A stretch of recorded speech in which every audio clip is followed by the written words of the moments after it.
Rise and shine. Pour yourself a cup of coffee and tune in to Good Morning Aurora. News, weather, and really cool interviews. Monday through Friday from 8 to 9 a.m.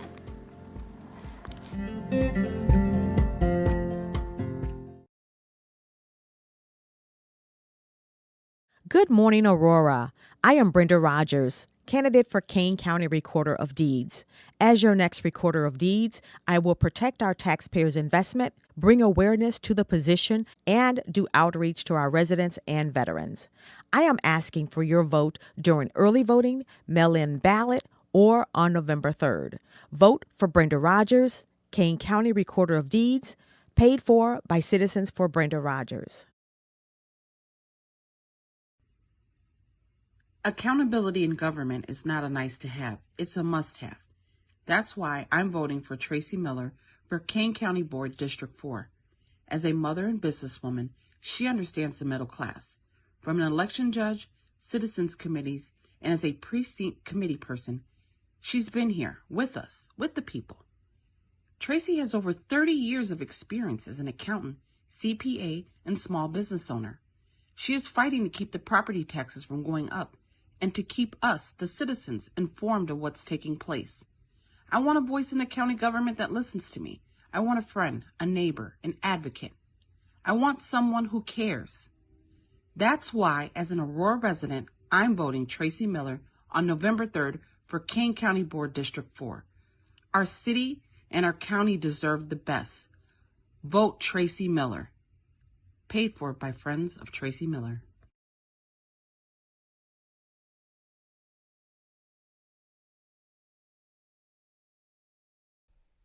Good morning, Aurora. Good morning, Aurora. Good morning, Aurora. The second largest city's first daily news podcast is here with a special guest, very special guest on his birthday. We have author Dr. Robert Renteria with us today. Round of applause for him. Happy birthday to you too, my brother. Happy birthday. All right. Happy birthday. Yep. Want to say good morning to everybody. Co-host Christine. Good morning. Got JV. We've got Diesel as well in the house. And here we are to give you guys the news, the weather, and all the cool stuff, and then get into our interview today with Dr. Renteria. So, without delay, the news. All right. Well, guess what I'm talking about again? Sugar Skull City. Oh, Lord. Oh, Lord. Yeah, it's coming. It's coming. Sugar Skull City is a month-long celebration in downtown Aurora that celebrates and honors the cultural and local tradition of Day of the Dead. It has activities that will run from October 15th through November 15th. Artists, community members, youth, and families are invited to honor the Mexican tradition of Day of the Dead, or Dia de los Muertos. Community members are invited to experience this throughout downtown Aurora during the month as a crowd-free activity. So be sure to check out the windows and a lot of the specials that the stores and restaurants are doing for this. Today's Good Morning Aurora Sports. Probably the biggest news, the White Sox have agreed to part ways with their manager, which kind of means he was fired. Rick Renteria. Any relation? No relation. No, really? You're going to get that all day today, I bet. That twice. It's going to keep coming, I think, or whatever. You might want to maybe just add on to that or something. Kind of jump on it. And then in baseball, the Rays beat the Astros 4-2, and the Braves won over the Dodgers 5-1. More to follow. Nice. And now, the weather. All right. So first things first, before I get into the weather, I have something to tell you.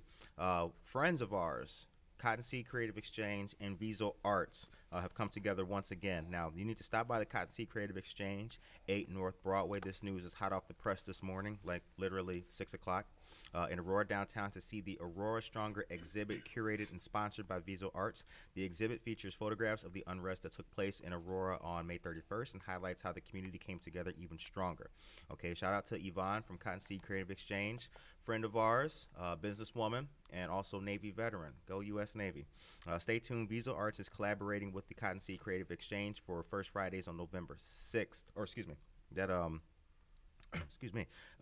November 6th. Follow Visual Arts on Instagram at Visual Arts to stay up to date with everything that they're doing. Now, the photographs on display were taken by many talented photographers.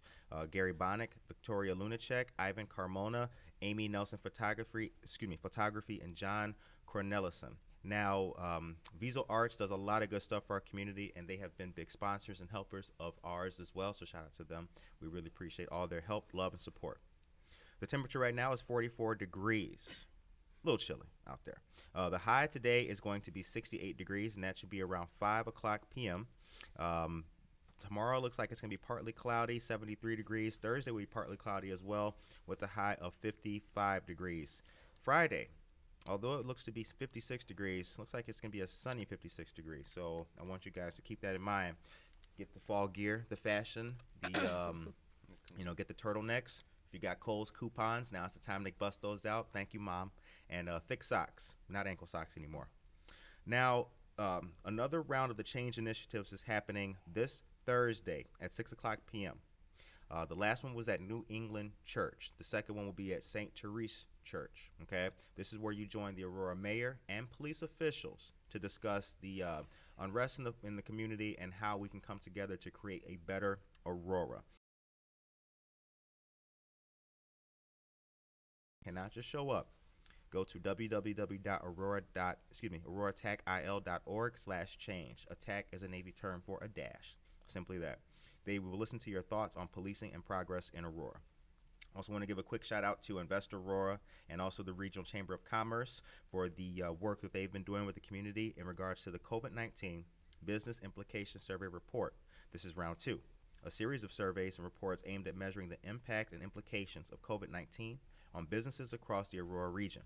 That survey provides the closest look possible at data from 98 survey responses collected between the 8th of September and the 21st of September.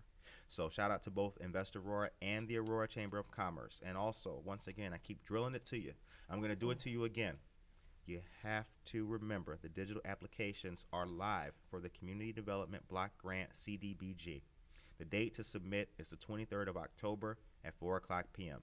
Go to www.auroratachil.org/neighborhood redevelopment. It is Breast Cancer Awareness Month and also Domestic Violence Awareness Month. Please keep that in mind and do what you can in regards to donations or possibly volunteering your help and lending support. Good organizations to help during this time are Mutual Ground and also Healing to Healthy. Shout out to Amy Downing and also shout out to Susan Romano. Healing to Healthy helps women with camisoles, and they also give you information about mammograms and other health-related activities for women. So please, take care of yourself and each other, and shout out to both of those organizations for the good work that they do. And I would be remiss. That's the word of the day, remiss. Look that up. I would be remiss if I did not mention that the Kane County Sheriff's Office, under the leadership of Ron Hain, has recently started the Job Fair Board, specifically for employers, businesses, and applicants who are interested in seeking work if they have a background. Now, all of the listed businesses that are there are taking part in that, and they're seeking individuals who are qualified but may have a background. That is an initiative started by the Kane County Sheriff's Office to no longer bar individuals from employment based on riffraff from however many years ago. Please check that out. We posted the link to that yesterday on our Facebook and our Instagram, and it's still in our Instagram bio. If you or someone you know can benefit from employment but they have a background, sign up and register for that free service. And with that, we go to our interview with Dr. Renteria. And I hope that you guys enjoy the news, because now we're going to get into the real stuff, the good stuff. Books and more books. How are you, sir? I'm fine, thank you. Good morning. Good morning, Good morning to you. and welcome, Good to and have happy you on the birthday show. again. Thank you very much. Yep, and happy birthday once again to you. Right. Yep, looking good on your birthday. Not getting older. We've already Frozen in decided that, time, right? Yeah. Yeah. Keep sticking with it. Yeah, Mhm. good. Yeah. Why don't you tell everybody a little bit about who you are and where you're from? I grew up in East Los Angeles, and I've been living here since 1990. Okay. And I was part of the Aurora Hispanic Chamber of Commerce when my book came out in 2008. And little did I know that 13 years later that we'd be in over 25 countries around the world. Wow. Right. So what brought you to Aurora? I was in the military. I served in the 3rd Special Forces Group at Fort Bragg, and I honorably served our country for 7 years, 3 months, 8 days, and about 14 minutes. And I came here Waiting with for that DD-214. Right. And then I came here with a duffel bag and $200, and I got a job in the commercial laundry industry, and I started selling washers and dryers for laundromats. Okay. And then fast forward 6 years later, I was vice president of a publicly traded company on New York Stock Exchange. And then I started my own business. And then in 2008, I released my first book. Very cool. Okay. Very cool. And what's your educational background? Well, in last year in January, I got a call from Mexico City, University of Mexico City, that I had been nominated for an honorary doctorate for humanities and academics. So last April of 2019, I was a recipient of an international honorary doctorate. That's great. Thank you. That's great. And growing up, what impact did your mom have on your life? Well, you know, if it wasn't for her, I probably wouldn't even be here. As far as in the literal sense, you know, I was a bad kid, and you know, I was a school dropout. My dad was a heroin addict. He died on Skid Row as a hobo. My dad was a bum. I found a dysfunctional family called gangs, and I made the best decision of my life by leaving there and joining the military.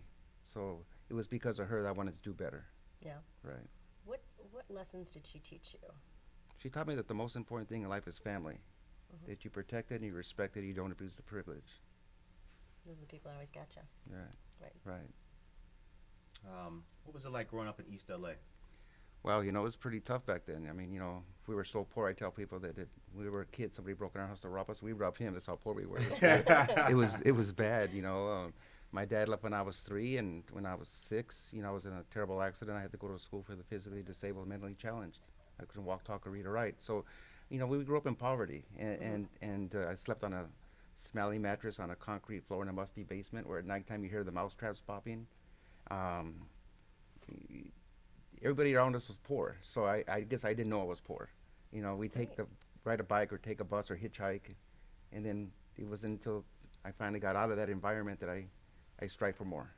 You realized there was more out there. Right. It, yeah. Yeah. How many siblings do you have? I have about 2.5 million kids around the world that I represent, but I don't have any kids of my own. Okay. Right. No, Brothers and brothers and sisters. I have 2 sisters. I'm Okay. sorry. Yeah. Okay. Yeah. Got it. I have one that's 10 years younger and one that's 1 year younger. Okay. Interesting. What similarities are there between between East Los Angeles and the east side of Aurora, for example? Oh, it's day and night. I mean, you can't compare the two. I mean, the criminal element, although there was alive and real on a daily basis. Here it's toned down a lot.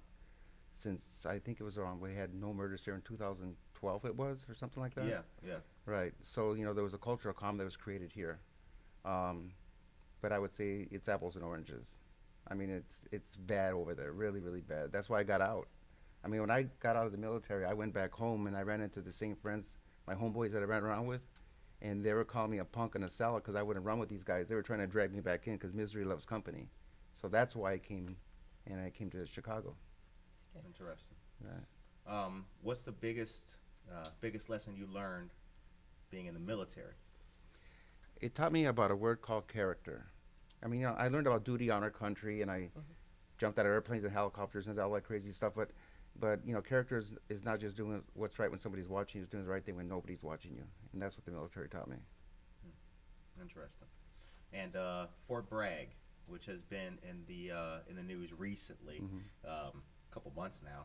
What was your experience like there in Fort Bragg as a Latino person of color there? And what are we talking, 70s? I was in the Army from 83 to 90. Okay, so 80s.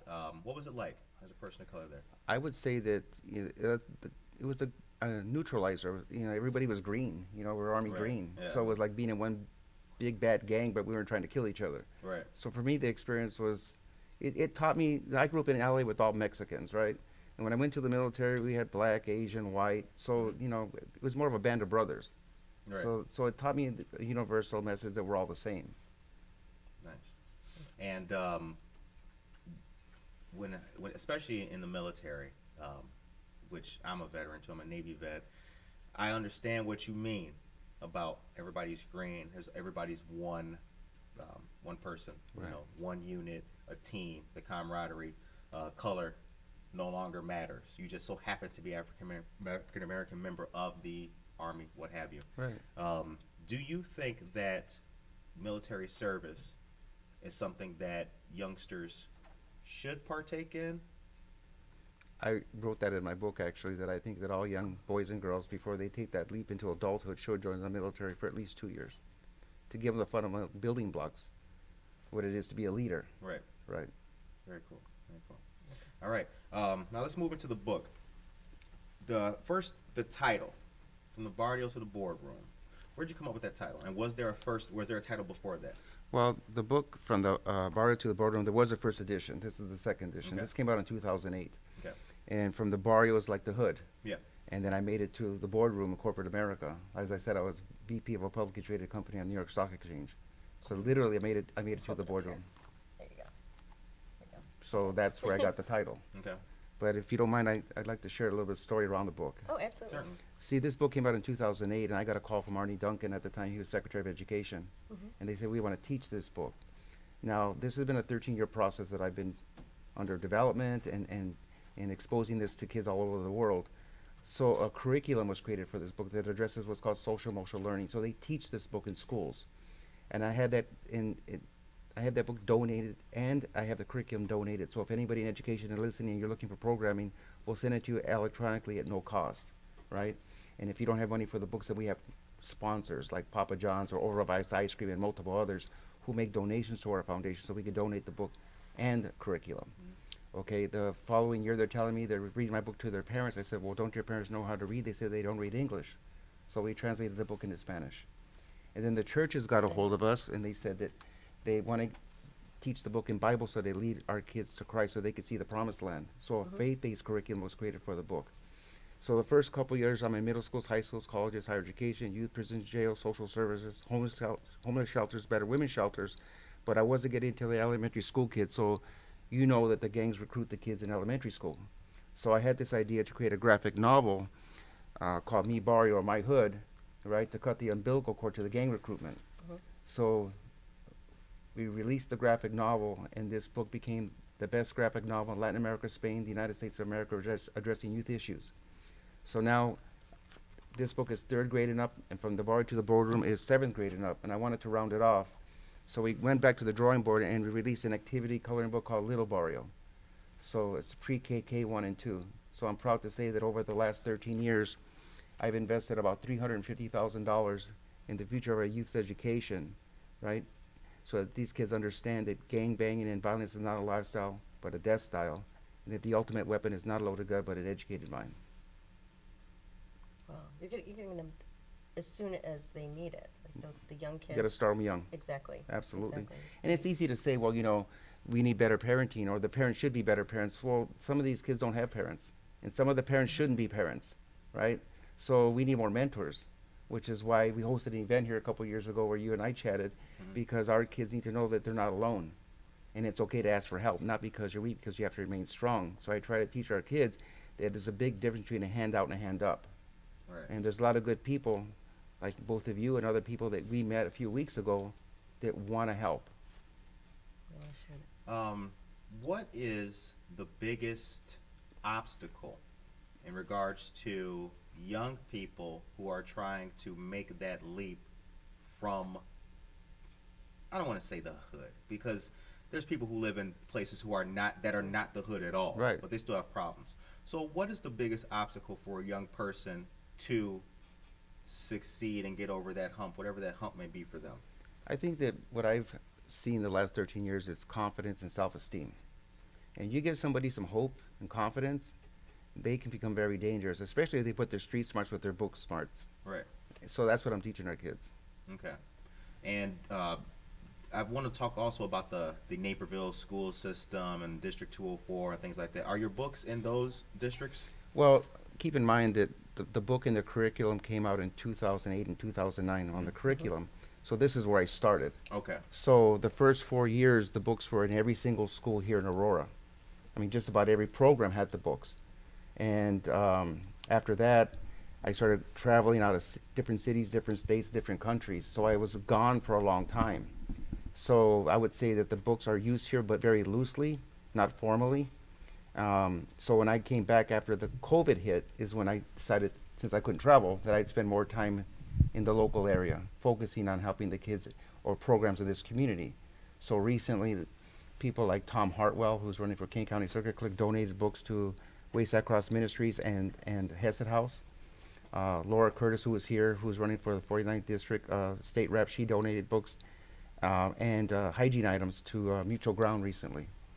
So the schools here are asking for the books. The teachers and parents are asking for the books, but it's hard to be a, you know, what's the right word? You can't be a savior in your own backyard because of, you know, politics and envy. So it's unfortunate there are Politics and envy. you know, people have said that, you know, well, you know, Robert's not one of us because he wasn't born here, or those books will never be in our schools as long as I'm on the school board. Or, you know, Robert wasn't born here, so we have our own people, we have our own books. So there's been some pushback, unfortunately, it's sad to say. So even though Aurora has a lot of promise, and I think, and it's the second biggest city, I think there's a fair amount of small-minded people here who don't understand that they're on the wrong side of history. Interesting. So you had obstacles with individuals, even in trying to get your own message with the book. Yeah, I mean, I didn't expect to hear that. I Well, wouldn't think that somebody would stop that. oh yeah, I mean, I look at it like this, right? You know, when somebody says, "Hey, well, as long as I'm on the school board, those books will never be in our schools," and my comment to that is, you know, you're no better than the gangbangers committing the crimes by trying to deprive a child from an experience that could change and save their lives. Sure. So, you know, it's criminal to do something like that. Or if the mayor's office says that, "Hey, Robert's not one of us, and we have our own programs," it's like telling somebody who's on the side of the road with a flat tire, and I come give you a tire, I can help fix it. You say, "I don't like that brand." Right. And you know, that's ridiculous. So I'm just saying that I think that, you know, Aurora Strong has to be more than a tagline, right? And more than just words. So I think that we have to do it with deliberate intent and partner and take a page out of the kids of our books. Because what I learned from kids the last 13 years is they don't know color, they know love. So we take a chapter from their book and start loving each other, taking care of each other, then we can be a champion of this place that we call home. All right. So 13 years of a journey. But let's shorten it to about 5 years. What's the biggest changes you've seen in Aurora in 5 years, in the last 5 years? Well, keep in mind, as I said, you know, I was gone for multiple years. So it wasn't until the COVID-19 in March is when I decided to start focusing on coming back here. Okay. So I can tell you that what I've seen in the last few months, since March till present, is a lot of pushback On what? from people wanting to accept the fact that we're trying to help kids. I'm not talking about just yourself in the book. The I'm talking about community in society. general. What's Community. been going on with I think, like I said, I think that we're divided. I don't think that we're united. You know, I think that we, you know, you shouldn't judge a man or a woman by the color of their skin, but rather by the content of their character. I think there's still a lot of racial divide here. Really? Yeah, absolutely. You're the first person on this show to say that. Well, then I'm telling it like it is. Give me an example. Well, I would say that the fact that I was told that the books are not culturally relevant because it's for Latino kids. And I said, listen, I'm the only Latino in the world with 2 national Dr. Martin Luther King Jr. awards. When they had the riots in Ferguson, Missouri, it was I that was taken to Ferguson, Missouri to talk to thousands of kids about breaking the racial divide. So to say that the books aren't good for African American kids or not good for white kids, only for Latino kids, I think that's biased. I think it's racist. Interesting. I saw there was a big controversy over a mural recently. Art in the community, of which literature is part of the arts, has become a big flashpoint issue here recently. There was a mural painted by a guy who just so happened to be white. And he had a lot of other people, Latinos and African Americans, helping him on that mural. That was touted as a way for the community to come together. That things like the Aurora downtown, the Sugar Skull City, the First Friday? the skulls, Katrinas, Yes, Kat- yes. okay, the Katrinas and everything like that. Those are seen as things that are bringing people together. Besides the experience that happened to you, can you point to one thing that's positive in bringing people together that you see? Well, I work with the group called Aurora Business United. Okay. That was founded by Judd Lofshe and then Peter Aguilera, Double A Electric, one of the sponsors. He provides books for kids. Yeah. Oh, shout out to Pete. Okay. Yeah, it's Peter. And so what I've seen is I've seen that group trying to pull people together for economic development, so that people partake in giving their business to local other business people. So they're trying to build community. So I've seen that as being very positive with that group. Right. Where have your travels with the book taken you? What countries? Oh, Colombia, Mexico. Um, I can tell you that the WBC, the World Boxing Council, appointed me as their ambassador 3 years ago, and they're taking the books, teaching boys and girls in 165 countries around the world. So now, about the book where it's taking me, I mean, I just partnered yesterday with the Rugby Foundation, where they're going to take the books into South and Latin America. Last week we partnered with Power Up Academy, which is esports, virtual gaming, and that's going to give us access to 30 million people worldwide. Nice. I've been to Latin America, I've been to Ecuador, I've been to Peru. The poverty there is unlike what any American, I think, has ever seen or experienced. Right. Being in those countries, how did you feel with your background, coming from East LA, but joining the military? How did you feel going to places like that? Well, when I was down in like Barranquilla, and I traveled throughout Colombia, I saw people washing clothes out on the rocks. Right. Right. So I mean, it was bad. I mean, I think people are making a manicurist makes $20 a week. I visited some of the homes where the floors are concrete. Right. And their TV was a small little black and white TV with a little hanger hanging out the back so they could tune it, right?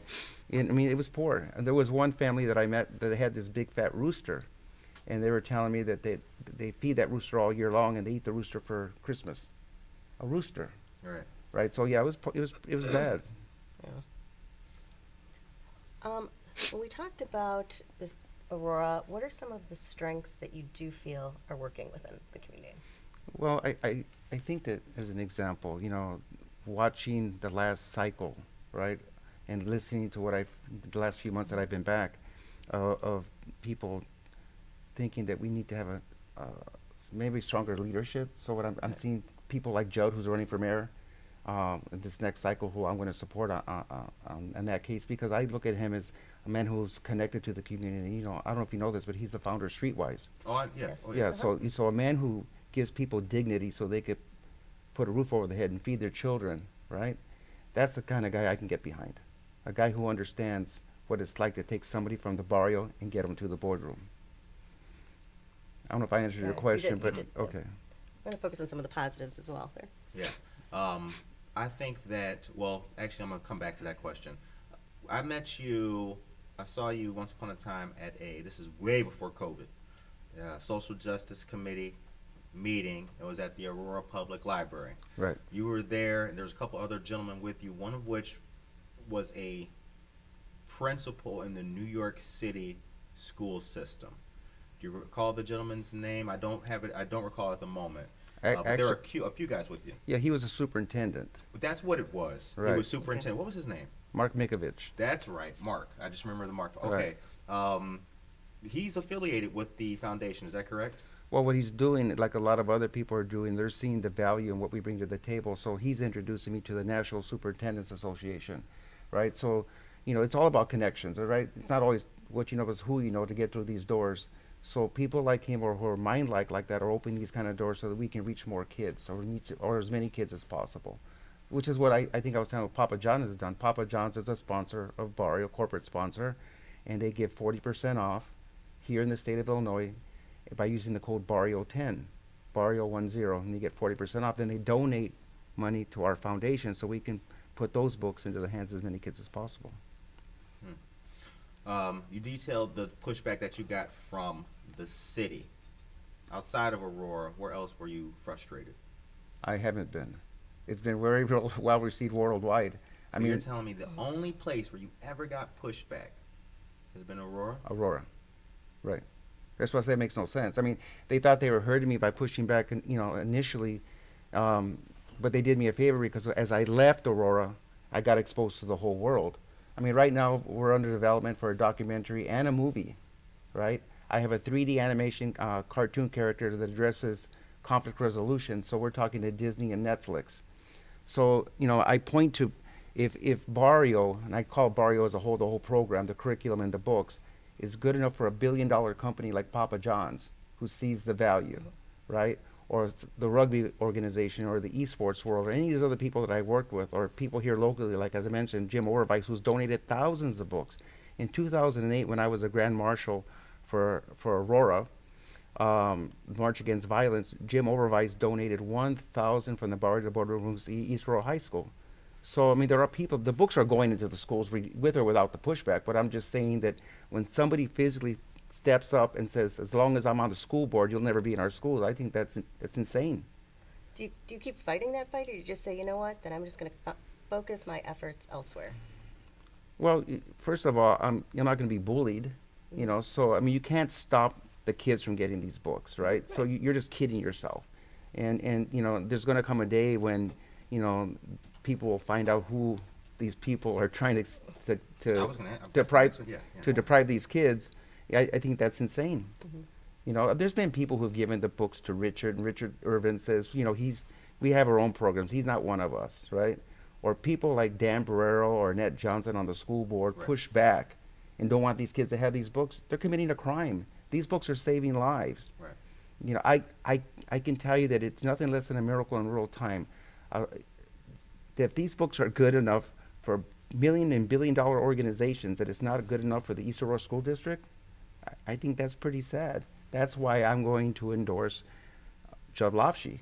Right. Because that's not leadership.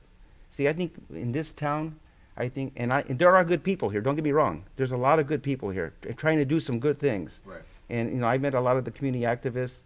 You know, Mary Foltz, Chicano, and these other people that are out there. The boxing clubs who use the books. I've met a lot of these people, and they use the books. You know, Chicano's boxing club has the books. A-Town. Yeah, A-Town has them, right? You know, so all these people that are sitting up here, they think they're stopping something from happening. They're just kidding themselves. I think that they need to be replaced and put people who don't mistake motion for action into office and be what leaders do. They don't just talk the talk, but walk the walk, right? You were in the military. The problem-solving process is recognize the problem, find a solution, take action. So if you're not going to get on board, you get out of the way because the train's already there. Right. Yeah. So I'm not here to beat anybody up in Aurora. I'm just said that if I have traveled all over the country and all around the world, and these are well received, we've impacted probably people-wise 3.5 million, maybe 2.5 million kids. So if it's good enough for 2.5 million or 3.5 as far as the population is concerned on usage, then I don't understand that what's the issue here. There is a concerted push at the moment to eliminate, I'm asking you this because you're a veteran, there's a concerted push at the moment to eliminate ROTC, JROTC programs out of high schools, minority high schools. We'll take East Aurora High School, for example. The thought process behind that is that we can no longer send our Latino or our kids of color to a system that does not like them. What is it even giving them? What skills are they even getting for that? How do you feel about that? I think that, first of all, from the outside coming into the educational world, I think that, you know, they spend millions and billions of dollars every year on what's called so-called best practices that aren't working. But if it's not working, it's not best practices. So why do they do it? Unions, contracts, and paychecks. They're chasing dead presidents so they can get their funding for the following year while our kids here are graduating with a 7th grade reading level. They've taken life skills out of the classroom. They've taken God out of the classroom. They've taken the flag out of the classroom. And then they wonder why, after school programs are gone, then they wonder what's wrong. I think that having the ROTC is a wonderful thing for our kids. It changed my life. It saved my life, right? And now it's given me an international platform. If it wasn't for the military, you can't rob a kid from an experience that can literally change their lives. I've had kids read my book, and they're flying jets now in the military. You know, they use that as a career path. You know, and not everybody's going to college. You know, not everybody's college bound. Right. You know, my friend Peter Aguilera introduced me to a group called ABC, Associated Builders and Contractors, right? Heard of that. For the group. trades, Yeah. right? So I've worked with them, and they're giving young people an opportunity to become electricians into the trades, right? Heating, ventilation. Those are good jobs, right? So everybody says, well, they should go to college. Not everybody's going to college, right? I didn't go to college myself. I'm a U.S. Army veteran, have a corporate background, and I received an international honorary doctorate degree. You know, good things happen to people who go to the military. And put in the work. Right. The time is now 9:06 a.m. and you're listening to Good Morning Aurora, the second largest city's first daily news podcast, and we're sitting down with Dr. Robert Renteria, author of From the Barrio to the Boardroom. What was your very first job? My very first job, I made $1 an hour flipping pizzas. And then my second job was I worked at a car wash making $1.83 an hour Moving on. plus tips, right? And then from there I got my real job at McDonald's learning customer service with a smile, right? So I was no secret. The secret to success is easy, right? Hard work, determination, and education, right? So if we teach our kids to work hard, these inner city kids that are living this dysfunctional lifestyle, if we teach them, put your street smarts with your book smarts, and then you're going to be dangerous. Right, and that's when I learned I could be dangerous. The world was wide open, and I think these kids need to understand the opportunities are there, but they need to ask for help, not because they're weak, because they have to remain strong. There's a difference between a hand out and a hand up. So when I tell these kids, come on, I'll take you with me. That's why people like Judd or Peter or other people, Jim Overvice. You heard the story that I told about Jim the other day. This young guy lost his job right after COVID, and he had just bought a condo, and he has 2 little kids and a wife.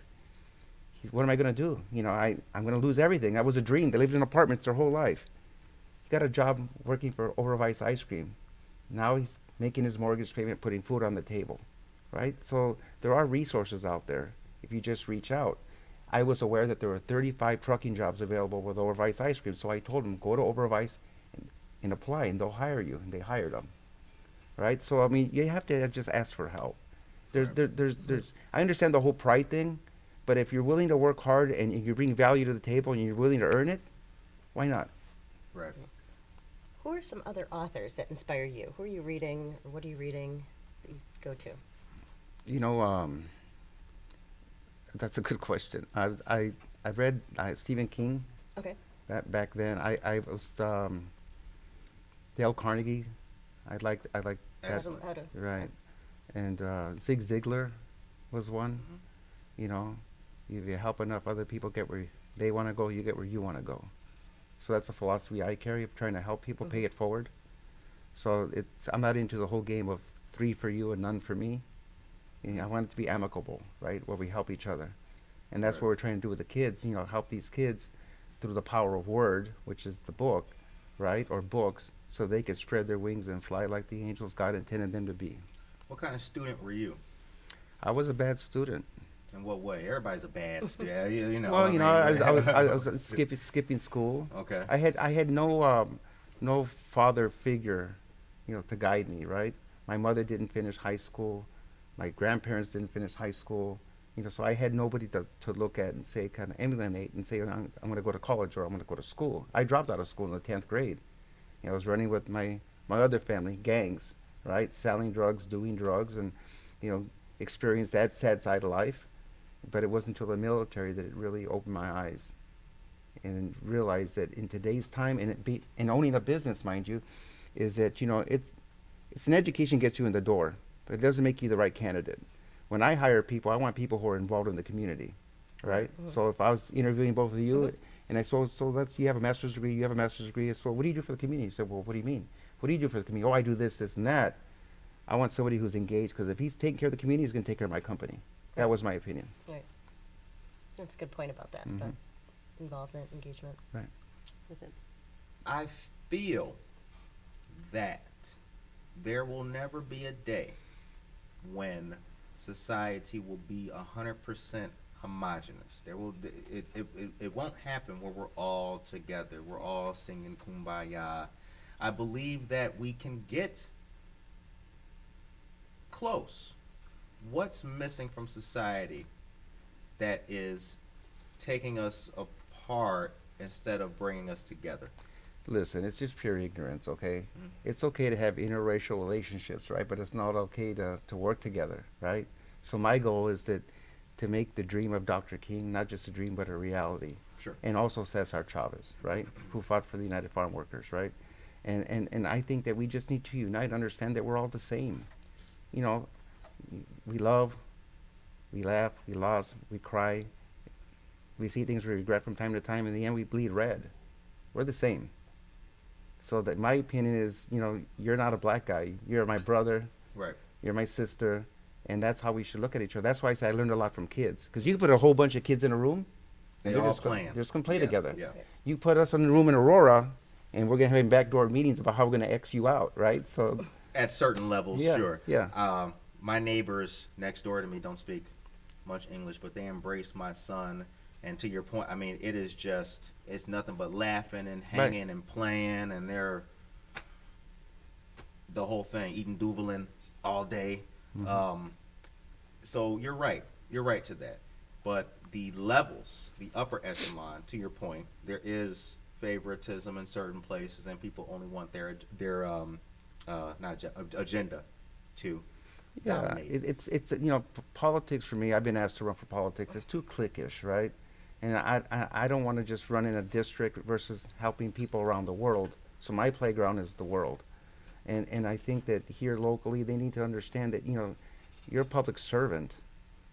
Just because you have a title doesn't make you better. It's like somebody said to me, "Oh, do you want to take a picture with the congressman?" I said, "Ask the congressman if he wants to take a picture with me, because he works for me. I pay his tax. I pay his salary. We as taxpayers." So I think there's this backward mentality thinking that because you got a title here, you're a celebrity. You're not a celebrity. You're a public servant.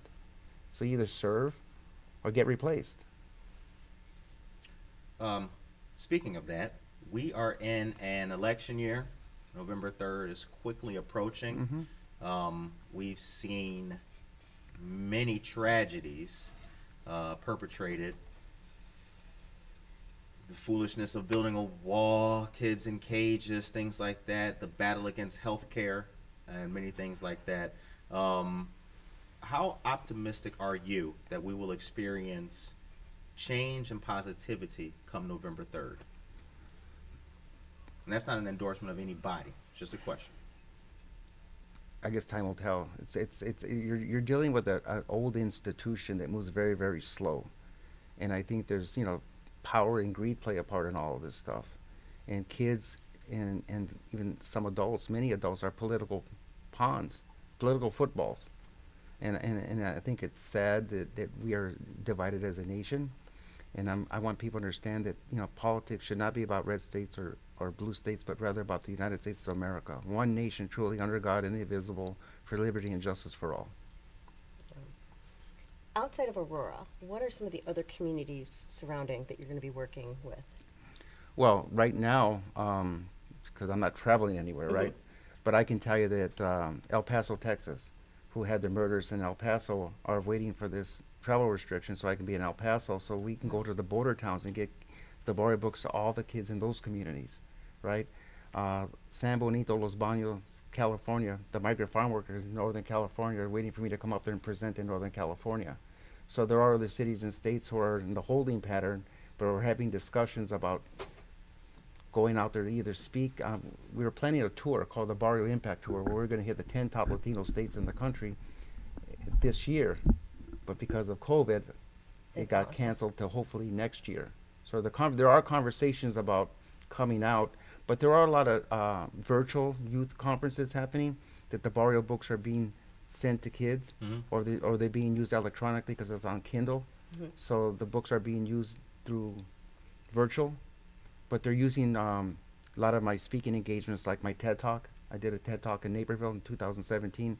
So they're using the TED Talk as a platform to inspire kids. So that's what's going on now while we're in the holding pattern. Okay. There's no other Illinois communities that you're working with? Oh yeah, all over Chicago, yeah. Okay, in Chicago, just Well, kind of the Chicago suburbs? stuff, yeah. And you pick your poison. I mean, it's all over. I just got a call from somebody in Oswego that wants the books for Oswego. So it's happening here locally. If I had to put a map down, I can put pins on the whole map except for the east side of Aurora. Okay. And how can people find out about this? Do you have your social media, your website? Oh yeah, you can find us if you were to just Google my name. We have a lot of content out there, but you can find us on our website at www.fromthebarrio.com. That's BARRIO.com, or you could email me at robert@fromthebarrio.com. And our direct line where you can reach us 24/7 is 312-933-5619. Okay. Great. When I think about the barrio, I lived in San Diego. Yeah. Cesar Chavez, you were mentioning him. Yeah. I am quite familiar with the story of Mr. Chavez, his legacy, and the struggle of the farm workers. For those who don't know, who are just tuning in, who could be young and them hearing this, can you please detail who Mr. Chavez was and what the struggle for the farm workers was about? Well, we had equal pay, fair pay. We fought for insurance. We fought for religion. He was very much like Dr. King in his own right, and he made it possible that that their unions would protect their people. So and you can't leave out Dolores Huerta either. Right. She did her part. But I think he was a civil rights organizer and leader for his era, as was Dr. King. So I consider them brothers in their own right. Right. Besides those two, do you have any other are there any other inspirational figures? Well, there's so many people doing humanitarian work around the world. It could be Mother Teresa. There's people who are very philanthropic, who are in the celebrity world, who do stuff. I'm going to be doing some stuff with Shakira down in Colombia. So she does a lot of You're working with Shakira. Yeah, a lot of philanthropic work down in Colombia that she was working on.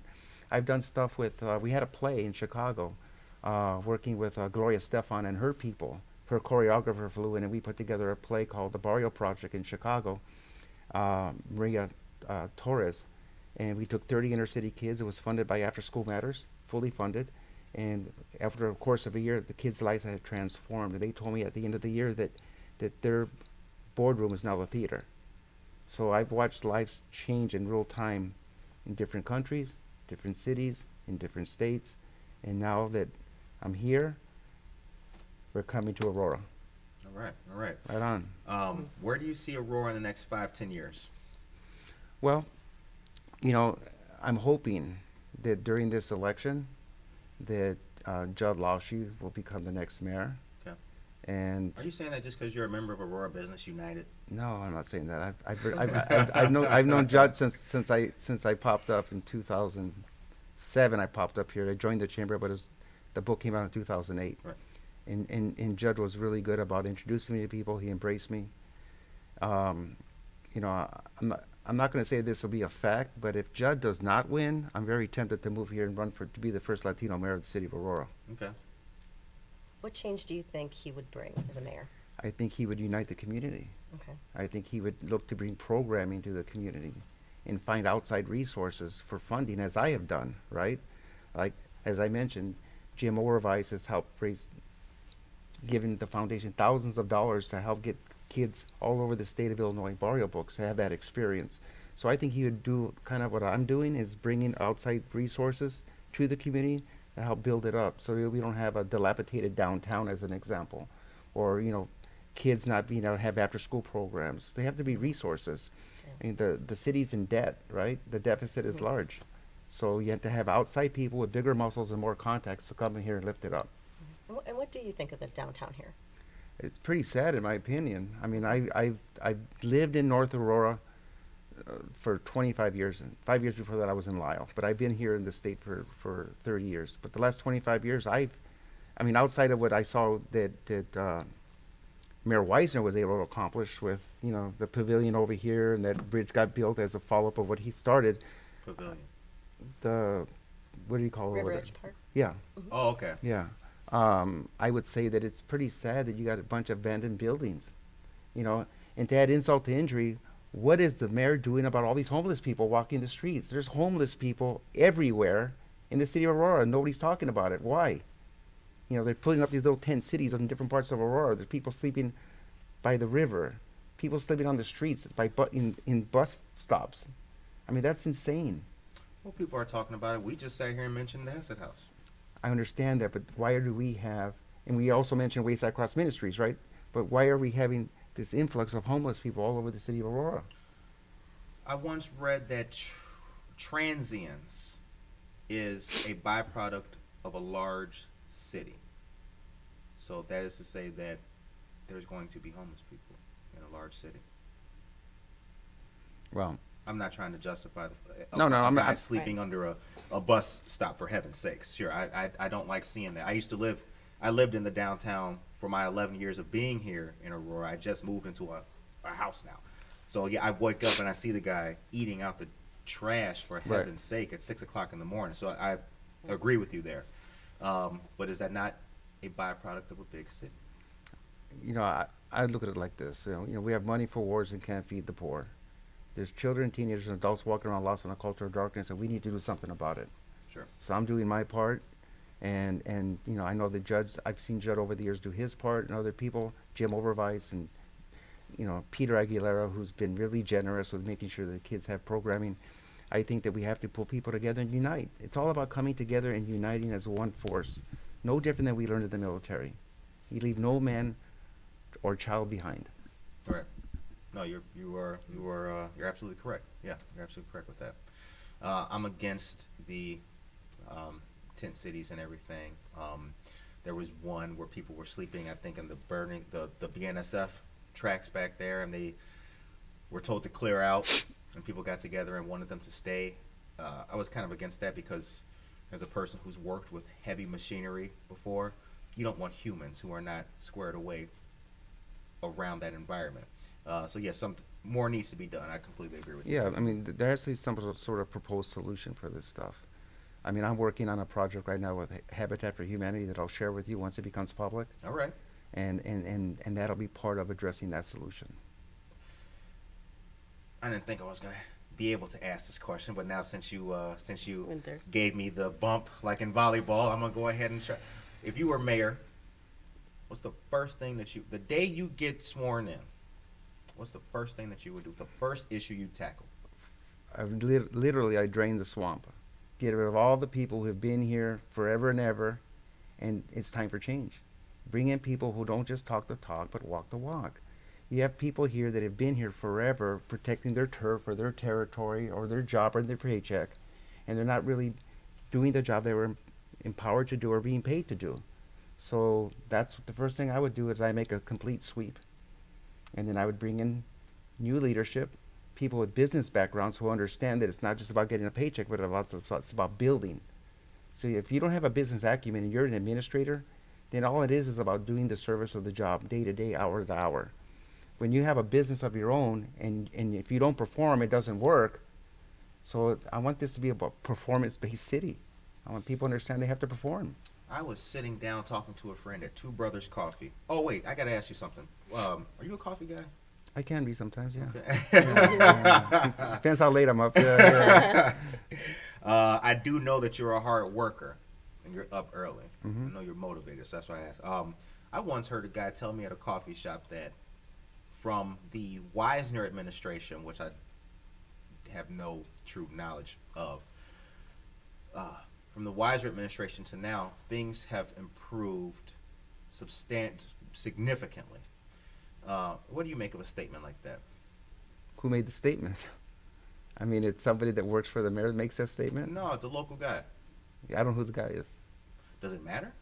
Well, it depends if you're in that circle. Yeah, it does matter because I'll tell you who the guy is. He's a motorcycle guy. He ran a motorcycle shop in Batavia. He's been in Aurora for 20 years. He's not on a board. He's not part of the school board. He never ran for nothing in his life. He's just a grease hog. yeah. So I don't know what he's talking about exactly, without being part of the conversation, right? I think that there, like I said, there are good people here. I'm not dogging the city. There are good people here, right? But there's a status quo of people who have been in positions for multiple years. Certainly. And that's not, I consider that part of the problem, right? Why we're not growing, why we're not expanding, why we're not building more buildings, why aren't we bringing more resources? Because you're treading on somebody's water. The time is now 9:25 a.m. and you've been listening to Good Morning Aurora, the second largest city's first daily news podcast, and we are sitting down with Dr. Robert Renteria, author of From the Barrio to the Boardroom. I know you like the R's. I can do the R's every now and then. The show ends on a positive note. Okay, so you will be taking us out with a positive note for the day and for the people of Aurora. But before we get to that, can you please give a shout out to Aurora Business United and tell it how can the listener get involved or learn more about Aurora Business United? Well, Aurora Business United meets virtually now, second Friday of every month. Okay. And then they meet, the middle of the month virtually. They were having it at the library prior. Santori. Right. Yeah. Right. Okay. But I think that to reach out to Peter Aguilera or Judd Lofsche, Okay. and to be part of that. I know they have speakers come in and they share what they bring to the community as business owners, and that's why I like that platform, because you got people who are trying to grow and build something, and kind of like kids with Legos, they're building something. So they're just bigger kids, Yeah. trying to do good. But to your question, on a positive note, I want the educators, the counselors, the police, the teachers and parents to know that we have program that we're donating to every single program in the city of Aurora at no cost, right? And we're also working with the faith-based community by donating program to the faith-based communities. So if you want to get involved, please contact me directly. I'll be happy to help you facilitate and to grow your programs. Are you on Facebook? Yes, we're on Facebook. Okay. Yes. Got Instagram? I have somebody work on that for me. I don't do all my own media anymore. So, Okay. As you get to a certain point, you've got to put Bring people. other people in. Yeah, bring other people who are smarter than you, right? Because if Right. you're the smartest person in the group, you need to get a new group, right? So I got a new group, and that with people who are smarter around me to help push it out. Okay. All right. So we appreciate your time Thank you. coming Thank on to you. the show, brother. Appreciate your No, time. thank you for being open and honest. Yeah. Yeah. Everybody, the show was created to give people a voice. This show speaks up for the underserved, veterans, seniors, members of the LGBT community, undocumented residents, and anybody who has a positive addition. That's it. So yeah. Well, yeah, and for the kids, if there's any kids, young people listening, I want you to dream big, because if the dream is big enough, the odds don't matter. Word. That's Word. right. That's right. Good advice. Yes, exactly. So this has been another great episode of Good Morning Aurora. We hope that you guys stay motivated, stay positive, and stay blessed out there. We appreciate Dr. Renteria for his time. It's Domestic Violence Awareness Month and Breast Cancer Awareness Month, so please do what you can in regards to volunteering your time or perhaps making a donation. Two great organizations, Healing to Healthy and Mutual Ground, will always benefit from anything that you do. And on behalf of the second largest city's first daily news podcast, we would like to say thank you once again to all of our listeners, our fans, our subscribers. We have much more to come. Stay positive, stay motivated, stay blessed,